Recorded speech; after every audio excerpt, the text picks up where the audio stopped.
akan belajar dari taksonomi Bloom. Ketika kita berproses bersama anak-anak, kita melihat paradigma kita seperti apa, teman-teman. Terima kasih banyak Bu Dwi, terima kasih banyak teman-teman. Alhamdulillah kita selama sepekan ini sudah belajar bersama anak-anak. Saya belum assalamualaikum ya. Bismillahirrahmanirrahim. Assalamualaikum warahmatullahi wabarakatuh. Waalaikumsalam warahmatullahi wabarakatuh. Wabarakatuh. Bentar.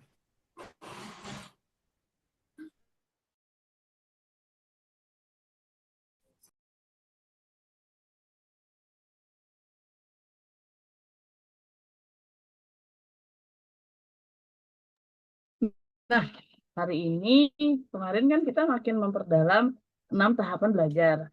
Nah, hari ini kita mau mulai belajar kita ini di tahap analisa. Nah, tahap analisa. Tapi sebelum kita masuk ke tahap analisa, kita masih di paradigma Bimba nih. Coba. Kalau tahu, kan teman-teman paradigma. Nah, saya mau tahu deh. Coba Bu Dwi bisa bertanya, saya aja langsung deh. Menurut teman-teman, paradigma Bimba itu apa? Coba Bu Dwi, satu-satu ditanya Bu Dwi. Ya Bu, saya yang nunjuk. Nggak enak, maaf ya. Ya udah dari Bu Dwi. Oke. Ya udah dari Bu Dwi. Paradigma Bimba itu apa Bu Dwi? Ya.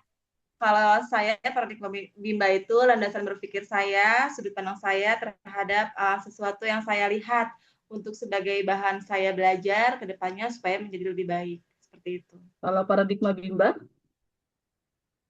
Paradigma Bimba, landasan berpikir saya, cara berpikir kita tentang suatu proses belajar terhadap anak Bimba dalam menemukan minat baca dan minat belajar, gimana apa namanya metodenya itu harus 100% gitu sih. Nah, nah uh, uh, uh, kalau Dwi merasa paham saat menjelaskan yang tadi?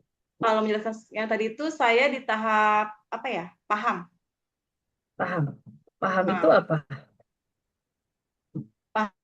Paham itu saya menjelaskan sesuatu yang saya tadi utarakan menurut apa yang saya pahami dalam hati saya, dalam pikiran saya, seperti itu yang sudah saya Bu praktekkan.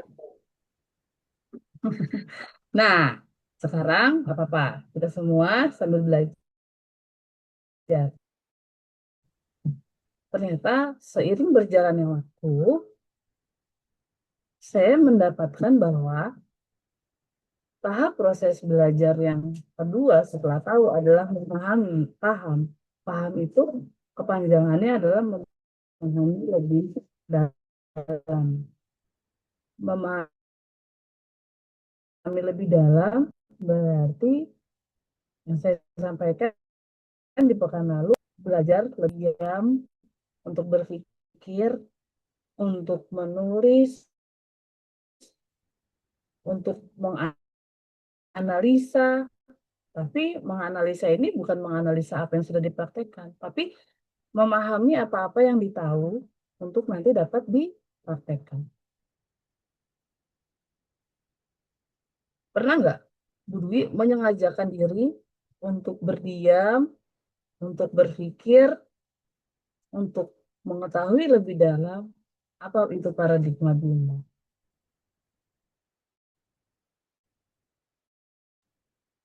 Secara Pernah Bu. sadar. Pernah. Itu Apa saat yang Bu Dwi dapatkan di sana? ketika saya memahami itu ketika saya diam untuk mencoba memahami itu pasti karena suatu proses saya belum menemukan titik untuk mengarahkan anak waktu itu mengarahkan anak untuk memahami paradigma apa kita bisa memahami dia, jadinya dengan kita duduk diam kita pelan-pelan bisa tumbuh bersama anak tersebut gitu.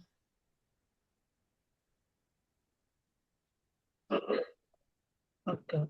Lalu setelah Budi berdiam diri untuk sengaja berpikir, mendalami anak tersebut lebih dalam, lebih memahami paradigma Bimba, akhirnya yang Budi dapatkan apa itu paradigma Bimba dan apa bedanya saat kita belum berparadigma Oke, Bimba. ketika saya belum paradigma Bimba, saya tuh hanya menuntut untuk anak itu cepat, tanpa memperdulikan anak tersebut nyaman dan tidaknya di dalam kelas gitu. Karena kan kita juga suka dituntut sama orang tua dari luar ya Bu.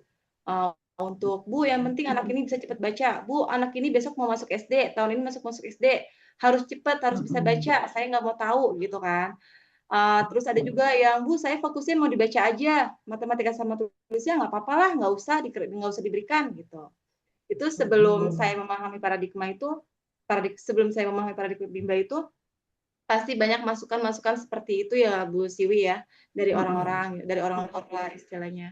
Tapi ketika kita memahami paradigma Bimba, melalui proses kita belajar bersama anak di dalam kelas, itu benar-benar prosesnya itu tidak boleh memaksa anak sedikit pun. Mau nggak mau, anak di dalam kelas itu harus menyenangkan, tanpa adanya paksaan kita untuk dia belajar di dalam kelas maupun di rumah gitu. Balik lagi, kita juga selalu komunikatif nih kepada orang tua gitu mengenai anak-anak di dalam kelas gitu. Meskipun kita jarang tatap muka bersama anak-anak, kita harus dekat sharing misalkan WhatsApp atau apa gitu kepada orang tua. Jadi orang tua sampai sekarang tuh jadi ikatan kita sama orang tua meskipun kita sudah tidak mendampingi anak di dalam kelas masih tetap terjaga seperti itu sih.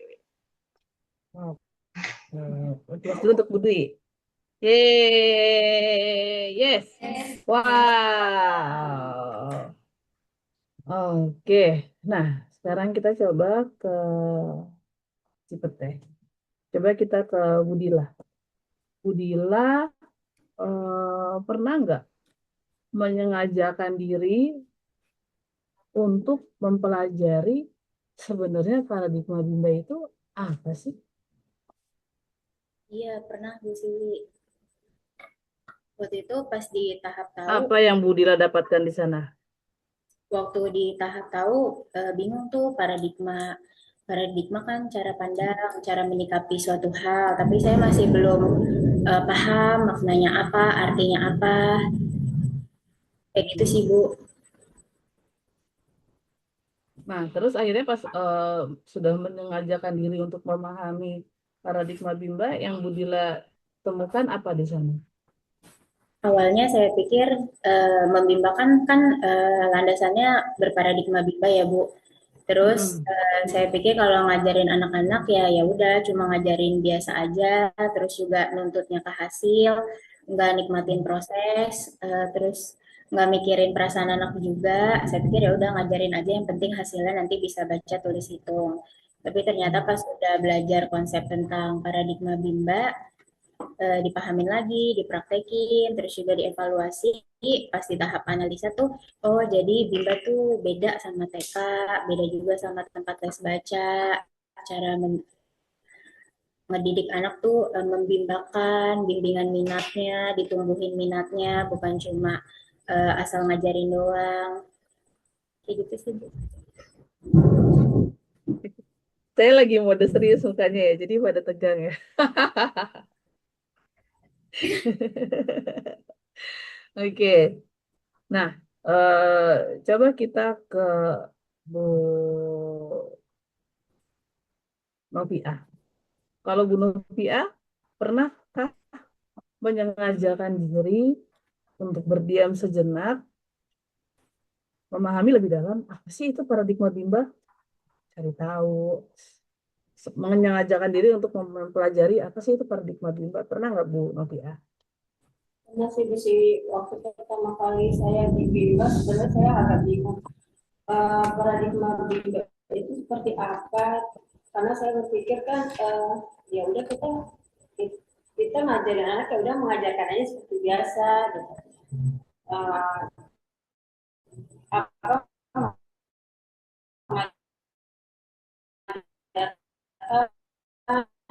terus tidak menuntut paradigma Bimba itu apa ternyata paradigma Bimba itu yaitu kita menumbuhkan minat landasan berpikir kita terus untuk menumbuhkan minat bacanya anak itu gitu. uh, oh ternyata bukan hanya cuma mengajarkan aja, ternyata kita juga harus bisa nemuin bagaimana anak itu jadi minat baca, anak itu senang baca, senang berhitung, terus dan tahapannya itu kita juga harus mengenal langkah-langkahnya, harus perlahan, terus anak itu juga kita harus senang mengajarkan seperti itu sih. Setelah saya tahu terus saya paham, oh ternyata kita nggak hanya mengajarkan doang, habis itu terima hasil ya udah, nggak gitu, ternyata kita harus tahu karakter anak itu juga. Itu sih Bu Siwi, jadi lebih paham aja, lebih oh seperti ini ternyata, nggak seperti yang pertama kali saya kenal kan. Saya juga baru ini sih ke dunia pendidikan gitu kan, gitu sih Bu Siwi. Oke. Nah, satu lagi Bu DJ coba. Oh, teman-teman satu lagi langsung. Nggak semua kebagian. Kalau Bu DJ pernah nggak juga menyengajakan untuk mempelajari lebih dalam apa sih itu paradigma Bimba dan apa yang Bu DJ temukan di sana? Ya pernah Bu Siwi. Jadi kan emang sebelum saya mencoba untuk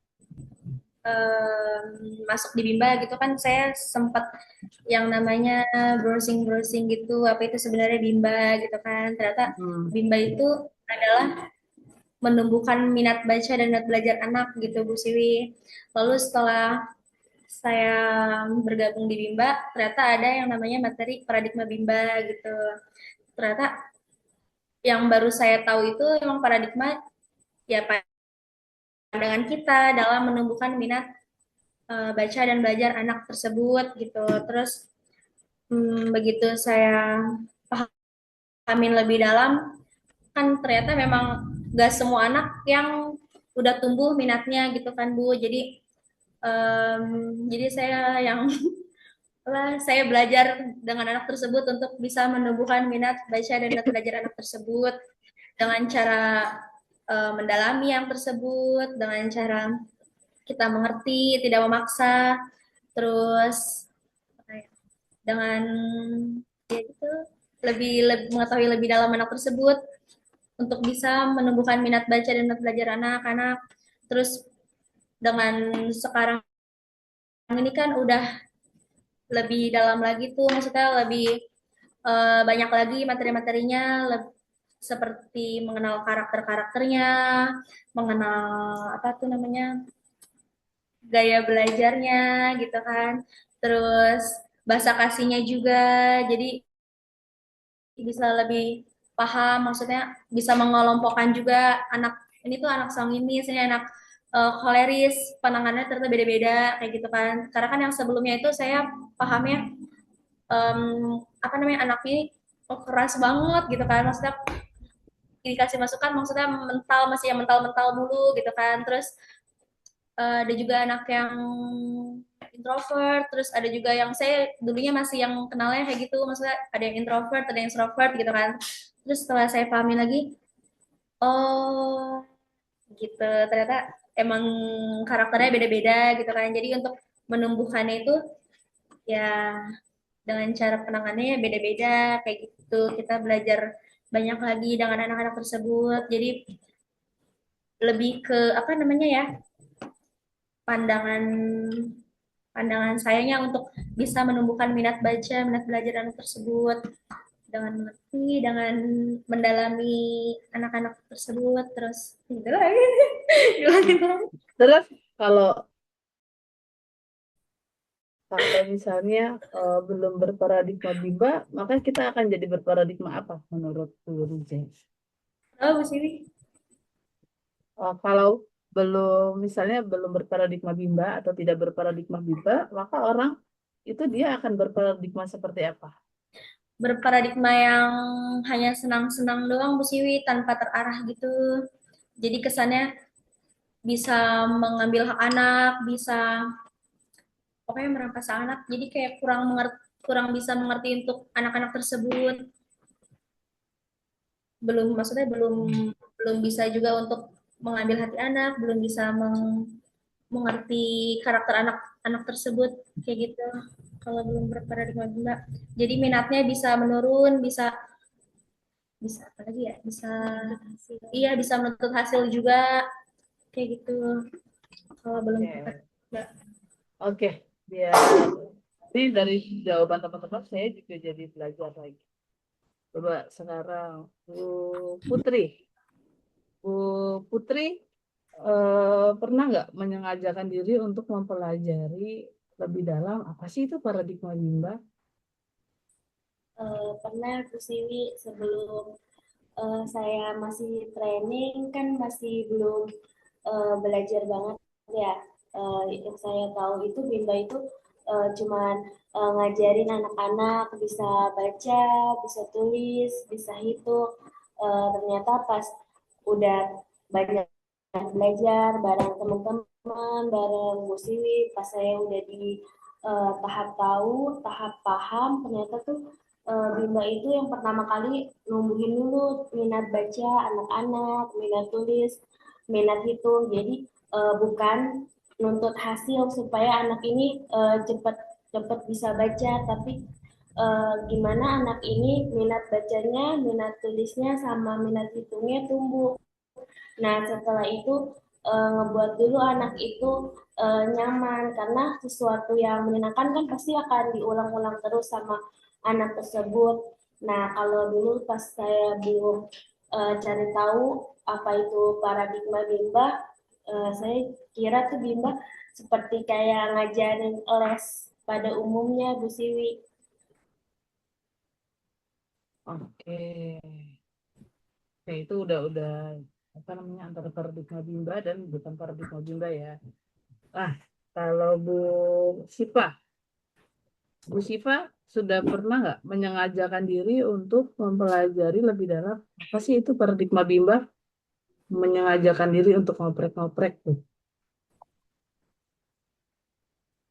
Awalnya belum tahu Bu Siwi, awalnya cuma tahu paradigma apa umumnya aja, cara pandang. Oh, ya udah cara pandang Bimba ya hanya mengajarkan anak membaca, menulis dan berhitung gitu aja yang supaya ada hasilnya gitu. Ternyata kalau di Bimba itu kan tidak menuntutkan hasil, tetapi menumbuhkan minatnya terlebih dahulu agar anak itu nyaman gitu.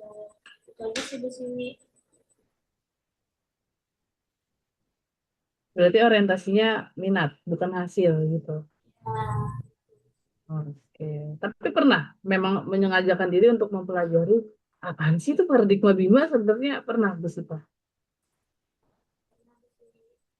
Oke, karena memang saya juga Bu Siva kayaknya suka sama Ata gitu ya. Jadi kan apa cari tahu gitu. Nah, kalau Bu Putri pernah nggak menyengajakan diri untuk mempelajari lebih dalam apa sih itu paradigma Bimba? iya pernah Bu Siwi. Terus apa yang Bu Putri dapatkan di sana? Kalau dulu pas masih training kan aku banyak nonton video ya Bu. Aku cuma sekedar tahu doang nih, oh Bimba ya ngajarin anak untuk bisa baca, nulis, berhitung. Tapi setelah aku perdalam lagi tuh ternyata itu kalau di Bimba itu proses membimbing minat belajar anak gimana ketika kita membimbangkan itu kita mengajarkannya itu fun learning Bu.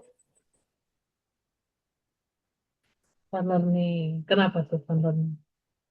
Karena kalau misalkan kitanya tegang, terus kita yang benar-benar hasil nggak menyenangkan, anak itu jadi takut belajarnya. Jadi eh, kalau misalkan kita fokus pada hasilnya itu kan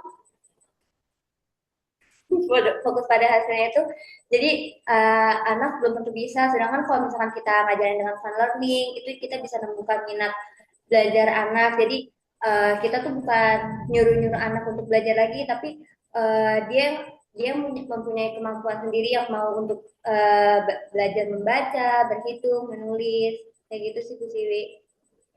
Terima kasih Bu Putri. Terima kasih untuk ini cukup ya. Nah, kita ke Marunda. Kalau Bu Rismi pernah menyengajakan diri untuk mempelajari lebih dalam Apa sih itu paradigma bimba? Pernah Bu Siri, kadang kalau setiap habis belajar bersama juga saya evaluasi diri saya. Kayak saya udah menerapkan belum ya paradigma bimba itu gitu. Kadang masih suka merasa memaksa anak gitu. Bertanya sama diri sendiri aja sih Bu Siri, kadang udah menerapkan paradigma bimba belum ya. Jadi mencari tahu, oh iya nggak boleh kayak gini, nggak boleh memaksa anak. Nanti anak jadi bosan, jadi anak gampang stres dan bad mood gitu. Jadi mencari tahu lebih jauh juga kalau paradigma tuh nggak boleh kayak gini, nggak boleh kayak gini. Jadi tetap mempelajari sih sampai sekarang. Oke, Bu Rizvi merasa saat mempelajari itu apa yang Bu Rizvi dapat dan Bu Rizvi bisa memahami nggak saat Bu Rizvi berhenti dan tidak mempelajari lebih dalam, kira-kira apa yang akan terjadi? Maaf sih kurang kedengeran suaranya. Ya, Bu Rizvi kan katanya terus mempelajari nih. Nah, pertanyaan saya dua. Dengan Bu Rizvi terus mempelajari itu, apa yang Bu Rizvi dapat? Dan jika Bu Rizvi berhenti mempelajarinya dari awal, apa yang akan terjadi? Dua, Eh, dua yang pertanyaannya. Selama yang saya mempelajari mendalami paradigma bimba itu, jadi saya lebih mengetahui kalau saya tuh nggak boleh memaksa anak gitu, nggak boleh melakukan hal-hal yang membuat anak itu lebih bad mood. Dan yang saya dapatkan itu eh, suasana kelas jadi yang lebih kondusif, karena kan kalau kita nggak memaksa anak kan suasana kelas jadi kondusif, dan saya juga jadi anak, dan saya juga jadi merasa tidak gampang stres dan bad mood gitu Bu Siwi. Oke. Kalau misalnya Bu Rizvi berhenti, tidak mempelajari paradigma Bimba, kira-kira apa yang terjadi? Mungkin bakal lebih eh, sulit membimbangkan anak. Jadi kayak, oh gini, kayak gini tuh gimana ya solusinya, karena kan udah stop mempelajari paradigma bimba, jadi tidak tahu solusinya itu harus seperti apa. Oke. Nah, kalau Bu Kartika ini masih masih terus belajar gitu ya. Bu Kartika, tapi pernah nggak menyengajakan diri sendiri tuh untuk memahami paradigma Bimba? Untuk saat ini sih aku lebih untuk tahu kesukaan mereka apa dan buat mereka itu nyaman sama aku juga sebelum aku menumbuhkan minat mereka. Tapi yang Bu Kartika pahami paradigma Bimba itu apa? Paradigma sendiri sih lebih tanpa paksaan untuk minat anak dan lebih banyak-banyak sabar juga untuk gimana ya, kayak kita tuh jadi selama melakukan pembelajaran terhadap anak tidak ada paksaan terhadap minat-minatnya dan juga tidak ada apa, kayak bikin mereka tuh tidak nyaman sama aku gitu. Jadi sih. Tapi Bu Kartika pernah menyengajakan diri untuk memahami apa itu paradigma Bimba? Hmm, pernah pernah Pernah. untuk lebih kayak gimana ya, kayak lebih banyak sabarnya karena kan aku kan lebih baru tahu terhadap anak-anak juga, jadi aku lebih mau memulai untuk membuat anak-anak nyaman terhadap aku dulu baru untuk meningkatkan minatnya. Apa itu paradigma Bimba, Bu Kartika? Paradigma Bimba sendiri sih untuk hmm, saat pembelajaran tidak ada pemaksaan dan selama belajar itu kita mengajak anak untuk bermain dan tidak lebih gampang bad mood juga. Oke. Nah, sekarang saya luruskan ya. Kenapa saya beri kesempatan semuanya untuk berpendapat? Karena saat teman-teman berpendapat, lalu nanti saya luruskan. Kalau ada yang belum tepat, oh ternyata gitu ya. Tapi kalau ada yang belum tepat, yang sudah tepat, makin dalam lagi. sebelum saya sampaikan apa itu paradigma Bimba, saya sampaikan dulu, ya, ini gimana, Mas? Nggak presisi nih. Oh, kesangkut. Nih, paradigma Bimba itu, bukan paradigma, saya paradigma dulu ya. Misalnya, ini contoh yang sederhana dulu deh, analogi yang paling sederhana. Saya dari teman-teman ada yang sudah mulai paham, ada yang belum, gitu ya. Tapi Bu Kartika nggak apa-apa, kan Bu Kartika apa namanya masih baru gitu ya. Paradigma tadi yang Bu Dwi sampaikan, paradigma itu kan cara pandang. Para para apa nih? Para eh paradigma kan cara pandang. Tapi cara pandangnya itu ada di otak. Dengan kita cara pandangnya di otak,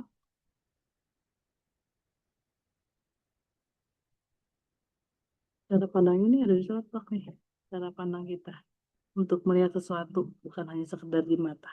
Contoh, anggap kita ini adalah kendaraan. Kita mobil.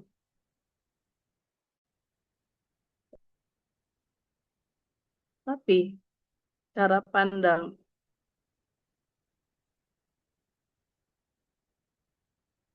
pembalap dan cara pandang membawa mobil, cara pandang pembalap sama membawa mobil, cara pandang pariwisata. Misalnya yang di Taman Safari. Taman Safari. Cara pandang